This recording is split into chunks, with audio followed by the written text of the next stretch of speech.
বহুল কাঙ্ক্ষিত ত্রয়োদশ সংসদ নির্বাচনের বাকি আর ৩৬ দিন।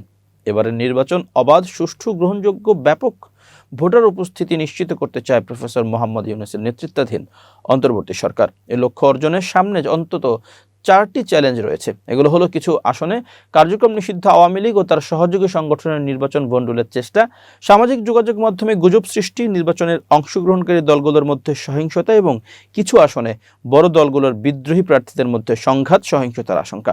সরকারের একাধিক গোয়েন্দা সংস্থা সহ আইনশৃঙ্খলা বাহিনী ও মাঠ প্রশাসনের একাধিক প্রতিবেদন থেকে এমন তথ্য জানা গেছে। একাধিক সংস্থার প্রতিবেদনে উঠে এসেছে, নির্বাচন ভণ্ডুল করতে কার্যক্রম নিষিদ্ধ আওয়ামী লীগ দেশের বিভিন্ন জেলায় ৪০ আসনে ব্যাপক সন্ত্রাস চালাতে পারে। ৭ জেলাকে অত্যন্ত ঝুঁকিপূর্ণ ও ১৫ জেলাকে ঝুঁকিপূর্ণ হিসেবে চিহ্নিত করেছে আইনশৃঙ্খলা বাহিনী। এছাড়াও রাজনৈতিক দলগুলোর মধ্যে বিরোধ নির্বাচনের দিন সংঘাতে রূপ দিতে পারে এমন আশঙ্কা রয়েছে ৬০টির বেশি আসনে। প্রতিবেদনগুলোতে সংসদ নির্বাচনের সময়, বিশেষ করে ভোট গ্রহণের দিনে সামাজিক যোগাযোগ মাধ্যম সহ ইন্টারনেটে ব্যাপক আকারে গুজব ছড়ানোর আশঙ্কার কথা বলা হয়েছে। সম্প্রতি আইনশৃঙ্খলা সংক্রান্ত উপদেষ্টা কমিটির বৈঠকে এসব প্রতিবেদন নিয়ে আলোচনা হয়। বৈঠকের কার্যপত্রের বরাত দিয়ে স্বরাষ্ট্র মন্ত্রণালয়ের একজন ঊর্ধ্বতন কর্মকর্তা আমার দেশকে তথ্য নিশ্চিত করেন। প্রতিবেদনের আলোকে সরকারের উদ্যোগের কথা উল্লেখ করে ওই কর্মকর্তা আমার দেশকে বলেন, এবারের নির্বাচনে সারা দেশে ৪২,০০০-এর বেশি ভোট কেন্দ্র থাকবে। এর মধ্যে ২,৫০০ ভোট কেন্দ্র অতি ঝুঁকিপূর্ণ ও ৮,০০০-এর মতো ভোট কেন্দ্রে